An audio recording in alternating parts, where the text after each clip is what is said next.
AGN, Prensa Sindical. Podcast. Pensamiento Nacional y Movimiento de Trabajadores. Hugo Cachorro Godoy, secretario adjunto de la CTA Autónoma, reflexionó sobre el protagonismo de los trabajadores en los procesos políticos de la Argentina. Cerrando este bloque especial de Pensamiento Nacional y Movimiento de Trabajadores, vamos a escuchar al secretario adjunto de la CTA Autónoma y también titular de ATE Nacional, Hugo Cachorro Godoy. Reflexionamos con él en torno a este escenario nacional desde la mirada argentina y desde la confluencia del gran movimiento de trabajadores. Hugo, en este contexto, para salir de la crisis, Argentina necesita recuperar su identidad de pensamiento nacional y a partir de allí referenciarse en el movimiento obrero para poder dar un paso hacia adelante. Me parece que es una pregunta compleja. No tengo ninguna duda de que hay un pensamiento colonial dominante que instaló el neoliberalismo en el supuesto de que en un sector de la población existe la idea de que el Estado debe ser cooptado por los intereses privados de unos pocos y no ponerse al servicio de las mayorías del país, y que la economía del país no puede basarse sino en la exportación, la obtención de divisas, la subordinación al dólar, que es la moneda de Estados Unidos, y que no hay ninguna posibilidad de un desarrollo autónomo como nación, y que están cortadas todas las posibilidades de articulación a nivel continental, por lo menos en el cono sur, yo diría también a nivel latinoamericano. Esa identidad latinoamericanista está socavada, pero subsiste y alimenta a importantes sectores del campo popular. Si uno analiza la opinión de nuestra gente desprovista de cualquier espectacularidad, se va a poder comprobar que se valora el Estado en tanto su capacidad de garantizar el trabajo, la producción, la salud, la justicia, la educación, y que esto se ha visto corroborado, y por eso es que con estos valores, con estas ideas, la mayoría de nuestro pueblo ha sostenido las respuestas que el gobierno ha dado, mejores algunas, limitadas otras, pero que en búsqueda de atender las necesidades de la mayoría de los sectores populares en esta crisis económico-social y en esta pandemia. Referido a la situación de los trabajadores y trabajadoras, no tengo ninguna duda que cualquier posibilidad de proyecto emancipatorio, soberano de nuestro país requiere del protagonismo de la clase trabajadora. Ahora, la clase trabajadora está muy fragmentada y por lo tanto,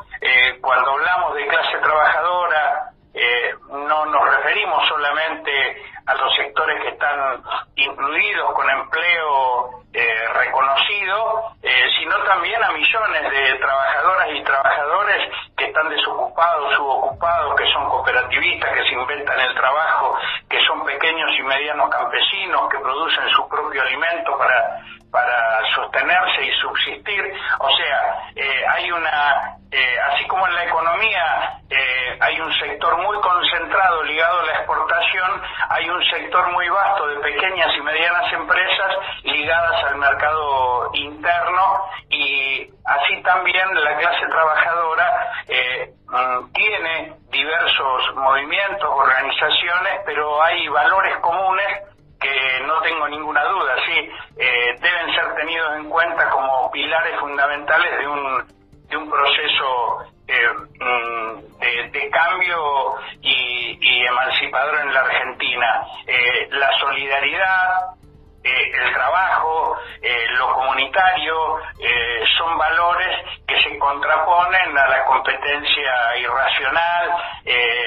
al sálvese quien pueda, al individualismo extremo, al egoísmo, que son los valores que dominan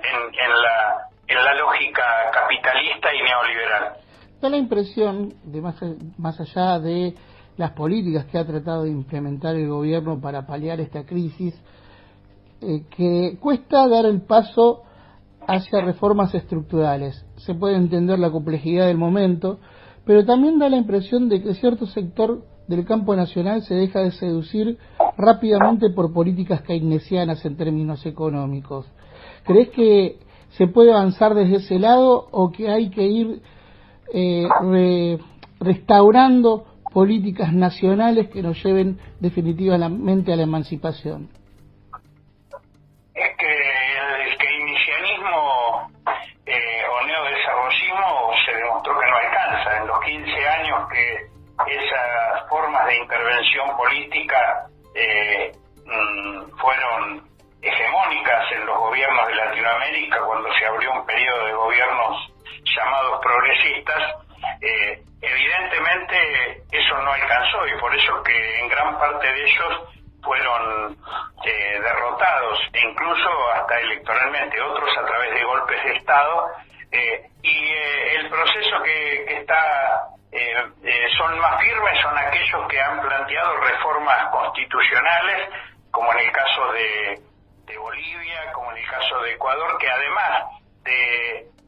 políticas económicas con fuerte intervención del Estado y fuertemente centradas en la producción y el trabajo, más allá de los estragos que generan los bloqueos de Estados Unidos, como en el caso de Venezuela, evidentemente, además de esas iniciativas económicas, hay cambios estructurales en el Estado y hay también cambios culturales profundos, como lo demuestra la Constitución de la República Plurinacional de Bolivia, con un importantísimo aporte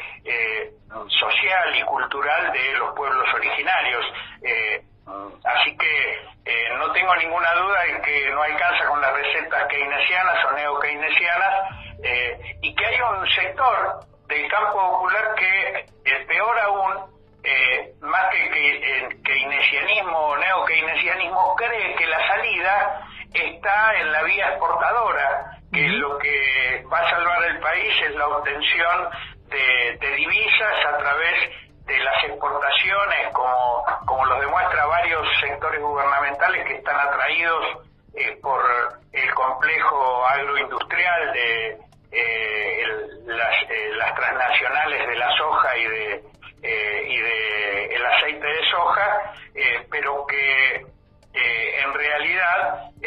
acá no hay que traer dólares, o mejor dicho, hay que traer dólares, pero fundamentalmente evitar que se fuguen, porque el sistema financiero argentino está armado para organizar la fuga legal de capitales, como lo demostró este año, en el que se fueron más de 6.000 millones de dólares,